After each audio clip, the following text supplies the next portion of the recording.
Қайырлы күн, құрметті ұстаздар. Бүгін біз интербелсенді тақтамен жұмыс жасайтын боламыз. Бірінші ссылкамен кіреміз. Оң жақ жоғары бөліктегі батырманы басып, тақтамыз ашылатын болады. Бұл тақтада негізі көп мүмкіншіліктері бар. Қазір бірге көретін боламыз.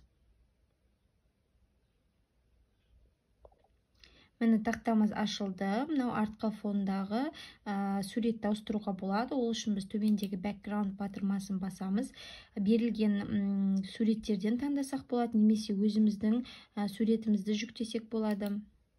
Мен мына сурет таңдайтын болам. Мынау батырманы басатын болсақ, жаңағыдай варианттармен белгіленіп, біреуін таңдайтындай қылып жасауға болады. Рандомды адамның аттарын таңдауға болады. Мысалға, рандомды мына жерге адамдардың аттарын жазасыз.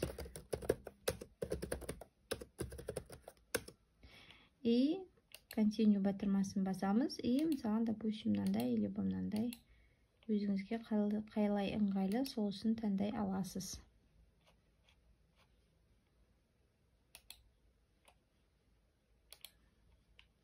Одан кейін мына жерде QR код батырмасы бар. QR кодты қойсаңыздар да болады сабақтың үстінде.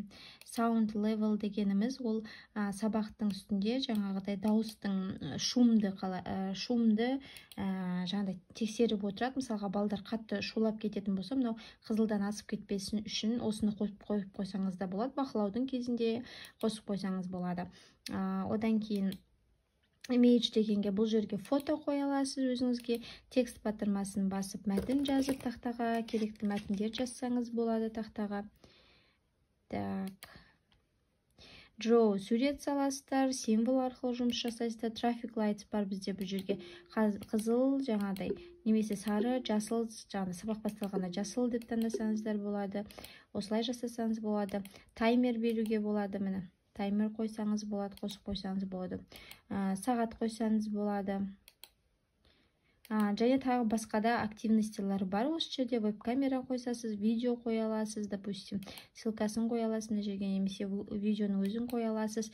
Өзіңіздің креативіңізге байланысты кәдімгі тақта етіп, өте қызықтырып сабақ өте аласыздар.